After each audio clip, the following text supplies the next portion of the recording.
Hi everyone, today we're going to be going on a road trip to visit one of the studios that I built in the past from an amazing composer, guitarist that does everything from classical all the way to shredder metal. Stuff, but it's not doing it.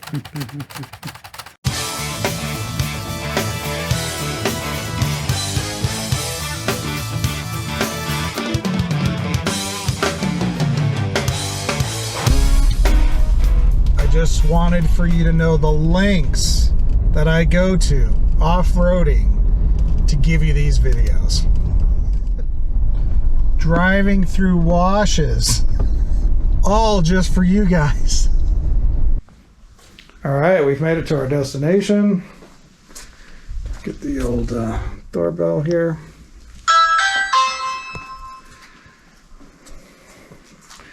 What a beautiful door. Hey Eric, how's it going? Good, come on in. Thanks for inviting me. What's what? It's a beautiful place you got here. Thank you. Can't wait to check out the studio. So you got a guitar built into the wall. Yeah, this is one of my first electric guitars I've had way back to when I was like 7th grade or so. Not much of a playing guitar nowadays, more of a memento, but it looks badass, so Nice. I'll have it since. Right at the entrance of the studio too. Wow, look at the lighting in this place. This is amazing. Yeah, it took a lot of effort in designing the layout of stuff so I'd have some space to put some accent lighting in the ceiling and on the walls. So when I first looked at getting the acoustic treatments in here from Acoustics, I sent them a CAD layout, 3D CAD layout of the room, and they came back with what they recommended for the design of absorption, diffusion, bass traps, that kind of stuff. So when I got their design, I took a look at how they had it laid out in the room, and particularly with the soffits in the ceiling, dealing with the acoustics of that. I had these two long lines of treatments that they had, so I purposely set those away from the roof. I'm sorry, the ceiling just a little bit so that I could fit some LED lighting in there. To me, that's a big part of having the mood, if you will, for creating and mixing music, is having that lighting piece. Absolutely. I like to turn the cans down, just have the mood lighting on when I'm in my creative spot. Yeah, and it looks like even behind the couch you have it offset with some lights. Yeah, a couple of cans back there. So. That's beautiful. Yeah. So when you were designing the acoustics, you had to have a little bit of help because your wife's a designer, correct? Yeah. So I went through all the different trades of acoustic treatments, from the lesser expensive stuff to the more expensive stuff. And in the end, I think we decided on the nicer looking wood faced stuff just because it kind of matches with the wood theme. As you see throughout the studio here, I've got pretty much all wood. Yeah, even the floors are all nice and wood. Yeah, so I'm a big fan of woodworking. So yeah, I see you got a live edge table, and you built that yourself, right? no, I didn't build this. I had someone build this for me, but every other piece in the studio I built. So the mix rack, the stand that the amp head is on, my recording rack, my keyboard rack, I all built those myself out of wood. So I kind of tried to keep the same theme of the finish on the Acoustics panels. Yeah, that matches really well. Yeah. So I'm a big fan of wood, and I wanted to make sure that kind of carried throughout. And it carries throughout the rest of the house, which is the whole point of picking this Acoustics theme in the first place. Yeah, because your whole house has brown leather and such, and so this really just works perfectly. Yep, worked out well. And then you could add your color in with the LEDs, so that's really nice. Yep. And so that's all app control, and you could just adjust it to whatever you want. Yeah, right? it's all the hue light stuff, so I can just put I flick one switch on my phone, and I've got all the LED stuff running right off the bat when I walk in, which is kind of nice. I actually have it hooked up to Alexa, so I can tell her to turn it on for me when I'm walking over to the studio. Which is That's cool. Yeah. So tell me a little bit about all the different guitars you have, and maybe you know what textures they give you. So I've got pretty much the entire gamut, if you will, of different kinds of guitar stuff, and this is only a small portion of my entire guitar collection, if you will. I'm sometimes bursting at the seams here in this room. This guitar right here is the one I used in my most recent album, Twilight's Cold. I actually purposely bought that guitar for that album because it's kind of stock made for performance playing, right? I mean, you can go out and buy a guitar that is, and I won't name names, but take your pick of any other guitars. Depending on your playing taste, you might want to have some adjustments made to the action and some other things that you may not be able to adjust on a guitar. Whereas this Ibanez Pia that I bought is pretty much right out of the barrel a shredding machine, right? You can go to town with this thing and not even think twice about it. It's a beautiful guitar for playing, and I actually say, cost-wise, I have guitars that cost a hell of a lot more than this, but this thing is probably one of the best electric guitars I've ever played in my life. Oh, nice. It is really a nice playing machine, and it obviously isn't hard on the eyes with some of the pieces and parts I put on it. So I was born and raised a classical player, so I've got a lot of acoustic stuff in my armory, if you will. Actually, on that last album, Twilight's Cold, that I was just talking about, every single song that I wrote started with the steel string Taylor acoustic guitar. So I'd actually click out the format of the song, and then with that song structure, put some scratch, bass, and drums to it, and then come over to your place, and then you would lay down the drums for me in the studio, down Illusion Studios.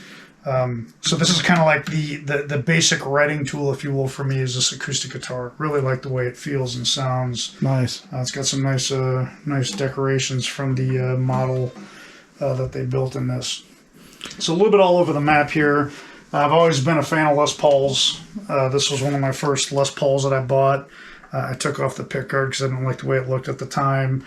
But it's just got that heft, that meat, right? Any guitar player that knows or likes Les Pauls is going to pick one up and go, oh yeah, this feels good, right? Just because it's got that girth, if you will, that weight that you feel from having that really solid body, and it shows through in the way it plays. And this kind of brings up, where people say, well, I need that special mic pre, or I need this or I need that. But honestly, it's really about the instruments. It's the quality instrument. And obviously you have different instruments for different flavors that you need to accomplish. It's even more than that. It's the way that instrument makes you feel, right? So, for example, that guitar, I can sit down with that thing plugged into that amp, and it's almost like that combination of sound that's coming through, that feedback that I get from what I'm feeling when I'm playing, takes me to that next level of wanting to go somewhere that I might not go with a Les Paul or a PRS that's hanging on the wall or something like that. They're all great guitars, right? But depending on the mindset that you're in, that combination can really drive you someplace,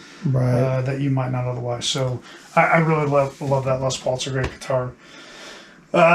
Cheap bass, nothing to write home about. This was just a tool that I was using for a while to give myself some real bass tracks on the music. Actually, that's the bass for all the tracks on Twilight's Cold. This is one that I don't really cross this bridge too often, at least in the recorded side of my world, but I stumbled across this guitar mostly because of this weird alien here on the front. Probably about 2-3 years ago now. Walla Walla Guitars. Is it? Yeah, Walla Walla Guitars in Washington State. It's a hollow body, actually, so you can see the outlet there, right there, but it's a standard telly body. And when it comes to playing blues and really meaty, thick stuff, to me, this thing plays like butter. It's great. Wow. And I haven't recorded anything yet that is in the blues category, but blues has always been one of my go-tos in my career playing guitar. Nice. I have a flamenco. I actually use this on Twilight's Cold at the end of the title song to the album. This is a really beautiful handmade guitar that I bought many years ago. Actually has a French polish finish, which if you look close, you can tell French polish is a really delicate finish on a guitar. It's starting to wear off from the sweat of being held against your body. Yeah, I could actually see that. Yep. So between that, it's dull. Between that and then also here, it's not as bad here, but you'll see over on my player's bench, on my piano bench, I actually have forearm covers that I wear on my arms whenever I'm playing a guitar like this, so that any sweat or oils that comes off my body doesn't affect the finish of the guitar, which is really important for that. Over here in the corner, this is one of my stables. This has been my standby guitar for many, many years as a classical player. This is a Jose Ramirez concert guitar, a 1A. Guitarland, as far as classical players go, this is almost unheard of nowadays, which is Brazilian rosewood sides and back, which you can't find a lot of that nowadays because of the restrictions of the wood coming out of Brazil. But it's a beautiful guitar, and all of my classical stuff. 2 albums ago, I released a classical CD, and it was all done. Most of it was done on this guitar. Nice. Which is a beautiful sounding guitar. Projects like no one's business. Now, while you're sitting there, this is actually your kind of guitar station, right? It is. So this is my recording spot. I have my footstool here. We've got my arm covers that we just talked about for not getting your grease on the skin of the guitars there. I have my setup here with my mic, so I can just sit down with my recording station all set up here. So I've got a Shelford channel that you actually helped me pick out in the initial stages of finding a different preamp. I also have an ADL 600 tube preamp. Yeah, which is made by Anthony DeMaria Labs. Yep. Amazing. It's great sound. That tube sound is just amazing. I actually exclusively use this now for miking my EVH amp and the cab that's sitting in the closet there. Nice. But being able to sit here with the guitar in hand and have the controls right here, compression EQ and line level in, it allows me to actually not have to go back and forth. I can just sit here with the guitar, have a look. I can look at my screens from here and figure out where my levels are in playing, and then just go right into recording. Because your screens are so big. I don't lack for real estate in the screen department at all.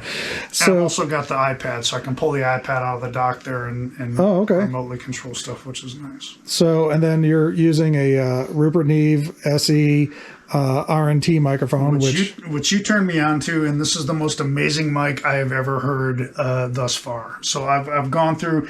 I haven't been through the the Neumanns and all the rest of the high end, all those fancy big name mics. I haven't used personally. However, we did do that shootout. We did.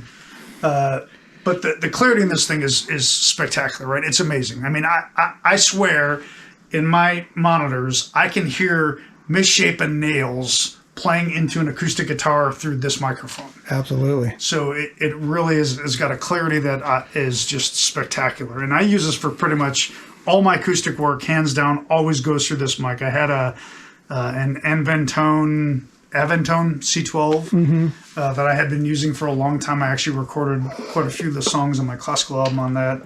And that sounded great, but A/B to this, it was night and day. So I love this thing. It's interesting because when I reviewed this mic, when it literally first came out, I opened up the box and I put my vocals on it, and it was the first time in my life where I was like, that sounds like me to me. Like, you know what I mean? Like normally you put your voice, even talking on a microphone, you translate in your head what you're hearing, and it sounds like distorted or it just sounds weird. And when I listened to myself on this mic, it was clear and amazing sounding, and I was just like dumbfounded actually. So that's awesome. You're getting to use that to get the nuances of what you want out of your playing, which of course, like you're saying, that feedback of hearing what's actually going on, you could get through a whole massive classical piece and not notice that your nail's wrong. But with this mic, you would know that something's off, That has actually happened where I've gone, shit, I have to go back and retrack something because I didn't catch, not on this mic, and in that other mics that I was using, where I'd go back and listen to something and go, ooh, I didn't hear that when I was actually tracking it. So this thing lets me catch those wumps. It's amazing. It brings a smile to my face to sit here in front of this mic.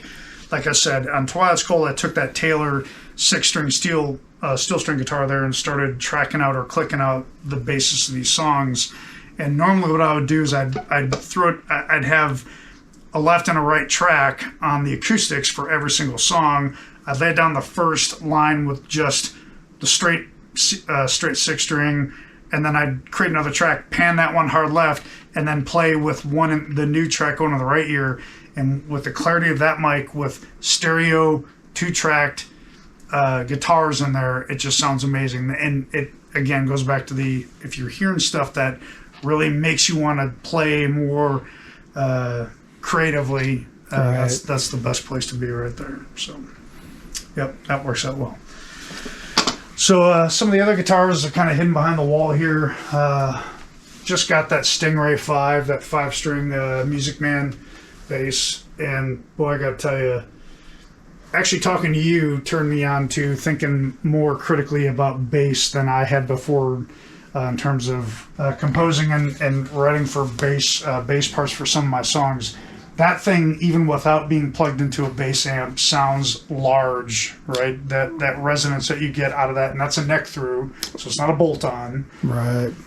It is a really spectacular. Some of us could afford things like that. I have a bolt on. I got a bolt on. It's over there. I got a PRS hollow body, a McCarty 594, which is a absolutely spectacularly beautiful guitar. Plays like butter. I bought that for some of the tracks that I recorded on Twilight's Cold. I have that. I was using that guitar, and actually some of my anthology videos that I have out right now on the making of that album, you see me playing that guitar. I really like the full hollow body sound, kind of like the Brian May-ish kind of feedback that you get with the amp in the back. It's just a unique sound, a timbre that you won't get with any other combination of guitars. So it's an amazing instrument. Paul Reed Smith is a very talented guitar maker.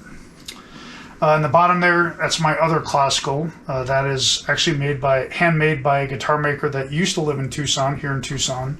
Name's Brian Dunn. That was the 8th guitar he's ever made, so it was number 8, and it's got a amazingly beautiful tone. I actually use that on 2 of my songs on my classical album.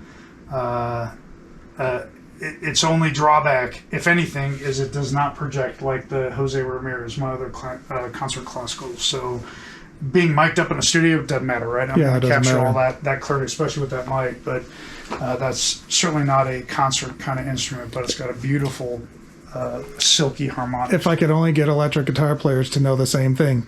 It doesn't matter to have a loud amp. It's going to be mic'd up anyways. Go for the tone, not for the loudness. Exactly. So those are kind of the tools that I have right at my fingertips for writing and creating. And then, of course, you have the electronic area, too. Yeah, exactly. So I originally started out with wanting to do mostly sample-based percussion and drums. My first album, Jagged, it was all exclusively done with Native Instruments samples, starting with this and obviously working away from that. And I have since obviously changed my mind with that, as you are aware of. Now, when you got this unit, is this something that you had to have the whole complete sample library, or is this something that comes with its own little specific? No.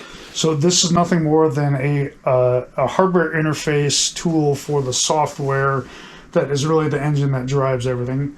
Okay. Excuse me. So for this, you don't even need this. This is just a convenience tool to not have to click a mouse and do stuff in the computer, as is the keyboard too, right? All the Native Instrument stuff is a lot like that in hardware terms.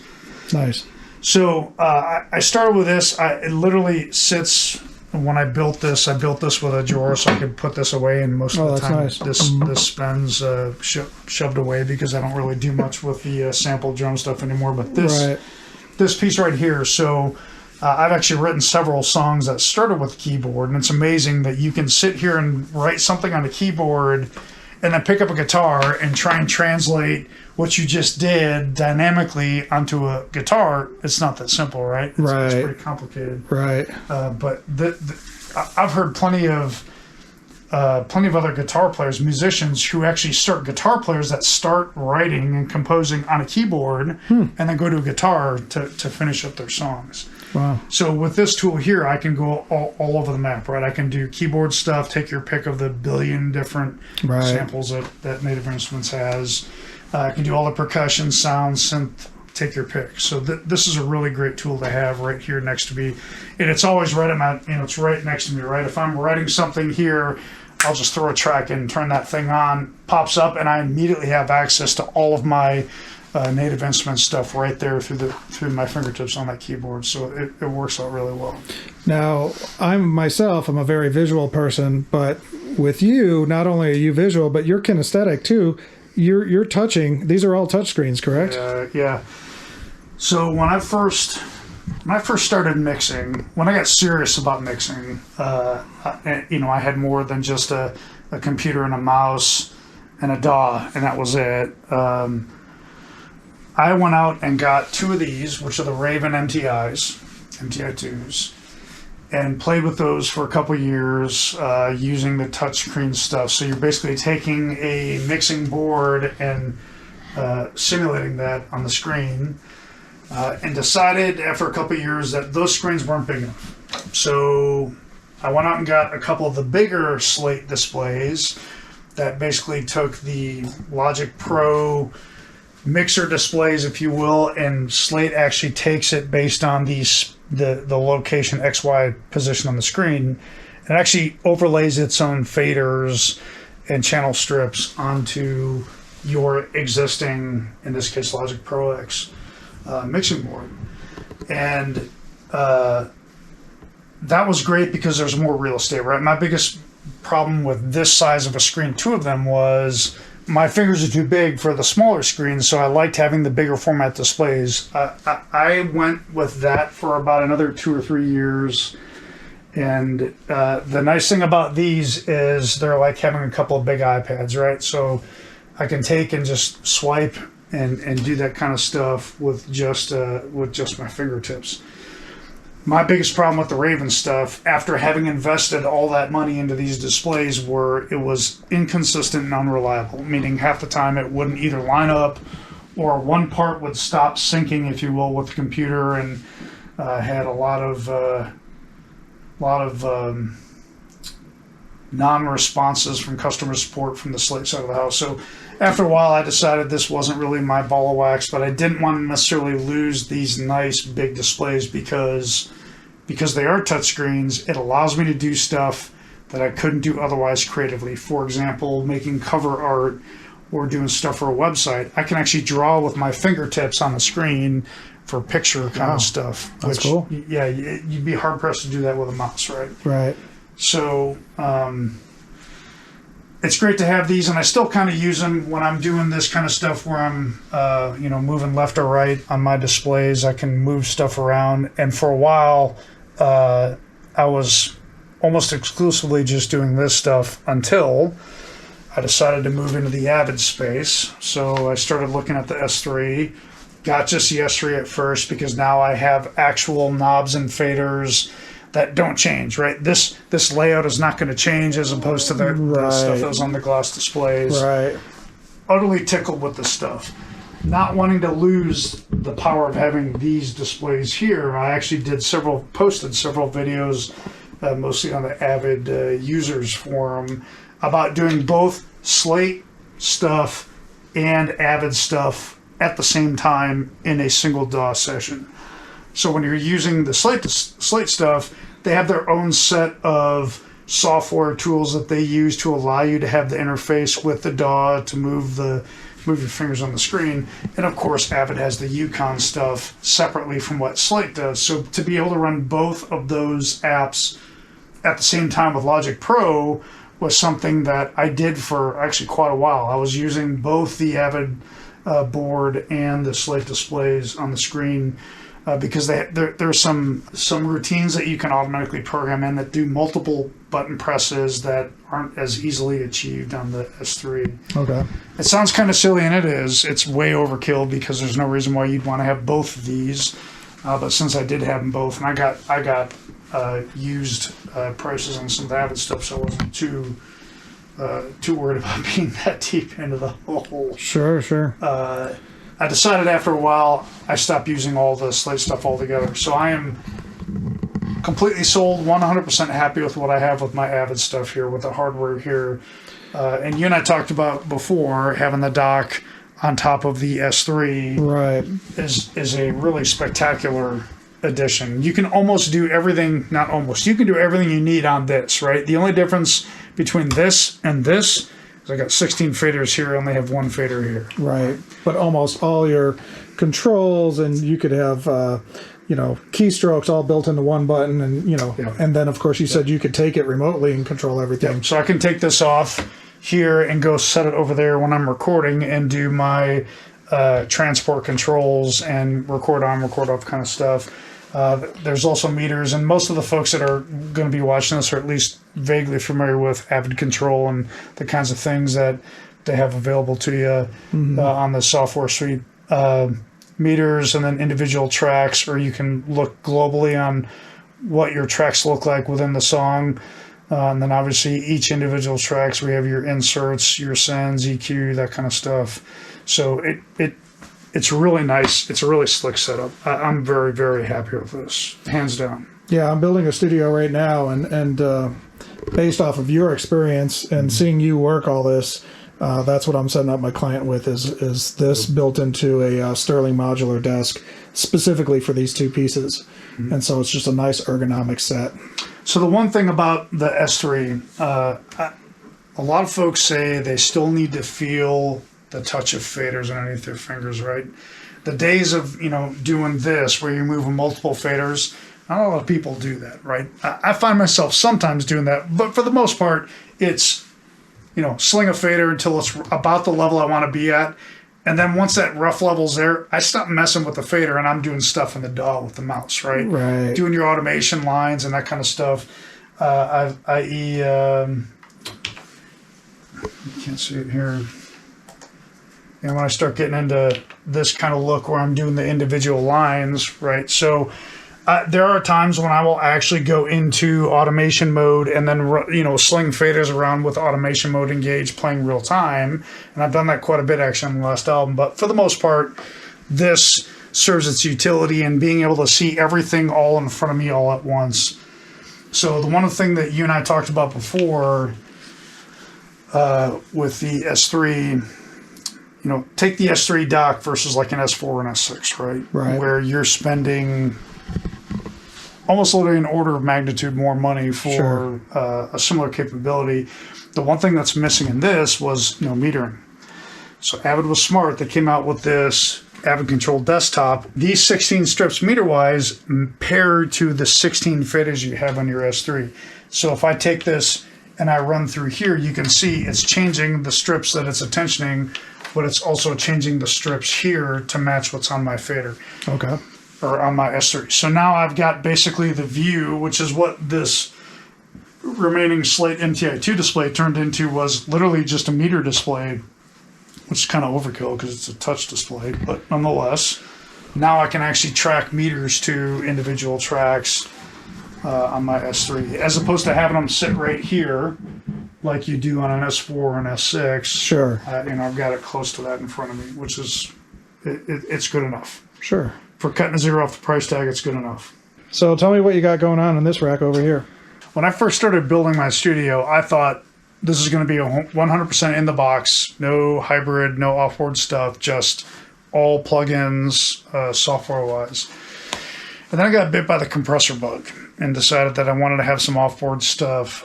And lo and behold, next thing you know, I have quite a few pieces of hardware that I need to accommodate in a way that I could still use sitting in my chair here mixing. So I actually went and found on some of the standard guitar, not guitar, but music equipment websites, and found basically a picture of a mix rack that was on wheels that I liked. So I went out and I basically built a replica of what I saw online with this mix rack here, so that I could accommodate having I don't know how many U this is, but standard 19-inch racks up top and then down below as well. And effectively, this mix rack right here is the heart of my studio. So starting from the bottom, I have my interface, my Apogee Symphony. It's a Thunderbolt with eight ins and outs. Above that is my Dangerous monitor controller, and I've also got the standard, the ubiquitous remote control that you see in a lot of studios nowadays. And this thing is awesome. Yeah, I love this thing. I'm very happy with this. I can split or solo sides very easily with that kind of setup. Moving up from there, I have a couple of drawers in there. I've got a CD player for doing reference CDs when I'm doing mixes. power control stuff, and then this is to this day the flagship of my studio, which is the SPL iron compressor, which this doesn't do big swings in the sound, but man, it sure makes a nice glue to the whole mix when you run this thing through. I really like this thing. I've got the plug-in for this, and to my ears, for some reason, maybe it's just mental, I like the sound that comes out of the glow in these. So you're saying the track needles. Mental on your album was created because of this compressor? It was going fucking mental. So really nice piece of equipment. The only time I ever really use this literally is when I'm in the final stages of mixing, right? When I'm sending tracks out to you to master in their final mix downs, I'm running through this on the mix bus to get that nice glue, like we said.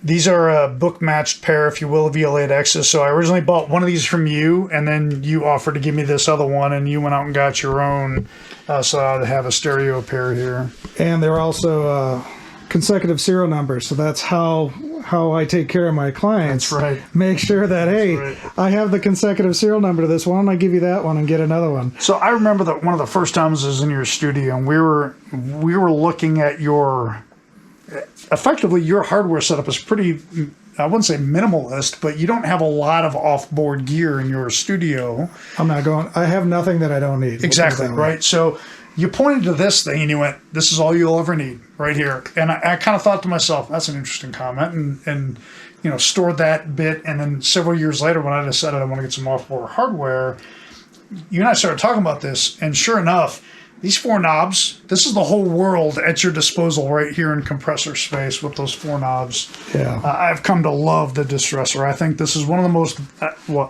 everybody else in the world that mixes music agrees. Right. Because every studio you see has got at least 1 or 2 of these things in them. Absolutely.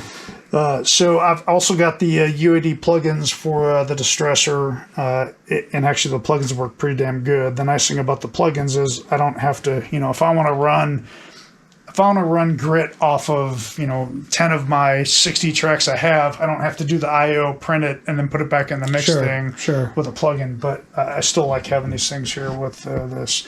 I've used every mode on here. I've done the Brit mode. I've done 1176, all 4 buttons in mode and that kind of stuff, and it really speaks for itself. Kemper Profiler. I bought this many years ago thinking this was all I was ever going to need to make music in terms of electric guitar stuff, right? Because I thought this is going to give me all the sounds that I need. And I don't know why, but about a couple years ago, listening to some other folks talk about their amps and the nonlinear response you get out of overgain tubes in an amp, and the feeling that you get out of that sound, that although this simulates that, a lot of folks argued that you can't just quite get that same feel out of a Kemper. So I've actually espoused that opinion. I am a big fan of real tubes and real gain going through those tubes. I still use this thing ubiquitously in a lot of my music. I've got several different kinds of tracks or profiles that I use for different kinds of sounds and textures and stuff like that. And this is basically the effects loop for my amp. So other than the gazintas out of this thing, all of the effects that you have in the Kemper, which are, 11 billion different kinds of things you can do, I've got all those at my disposal on this. So it's great. It's a great piece of equipment. Nice. My scab on patch bay. So I decided that I really was sick of crawling around in this sea of wires that I have back here when I was trying to reamp and do other stuff. So I decided to get myself a patch bay, but did not want to build another one of these. So I just scabbed down on the top of that. Worked out well, I think. Yeah, and then you're using a SSD drive by Blackmagic to have all your data. Yeah, so that's really nice. I did not want to rely on my computer to do this. So this is actually Thunderbolt 2 connections, I think, on the back of this. And I've had several different kind of Mac computers running the studio. But yeah, so I've got all my sample stuff is on here. All my current music work is on here. And a lot of my archive music work is on that first SSD with space for more. The nice thing is I can just go out and buy another one of these and have more space, and I can obviously swap in and out if I need that. So to me, that was the smartest way to have storage for all of my stuff, was to use that off-board SSD kind of approach versus trying to jam it all onto the hard drive on the computer that runs the studio. So it works out well. Yeah. So we're not done yet. The interview was so long that we had to split it up into a 3-part series, but the information in it is amazing. So for the next part, we're going to be talking about the gear used, compression, plugins, and actually recording philosophies that Erik used to record his latest album, Twilight's Cold. And if you want to check out that album, it's at guitarmusica.com. I'll leave some links in the description below, and I can't wait to see you in the next episode. Building on top of the first course, the Studio Edge Pro audio recording series called Studio Concepts, Gear, and the Physics of Sound, Jim Pavette's next course, Planning a Studio, demystifies the planning process and teaches you how to get your studio designed and built. You see how to define your goals, plan your budget, and zero in on your musical philosophy so that your new studio will be in sync with your vision. It will also teach you about acoustics, including absorption, diffusion, NRC ratings, and room modes. Once you have these in place, the Constructing and Fine-Tuning Your Studio course teaches you how to construct your studio, including floating floors, walls, and ceilings, and how to balance your acoustic treatment to get proper sounding rooms. Power, grounding, and HVAC systems are also discussed. A guest appearance from renowned acoustician Gavin Haverstick discusses the final results of a control room tuning and why having your rooms tuned is important. In the case study Home Studio Edition course, you get to join Jim Pavette as he consults with the owner and the construction team as they all work together to build a home studio edition. Real interviews and consulting with the contractor and owner bring all the theory to life and reveal some trials and tribulations of building a studio. This 5-star rated 3-pack course is a necessity to having a properly built studio. Get it now at thestudioedge.com.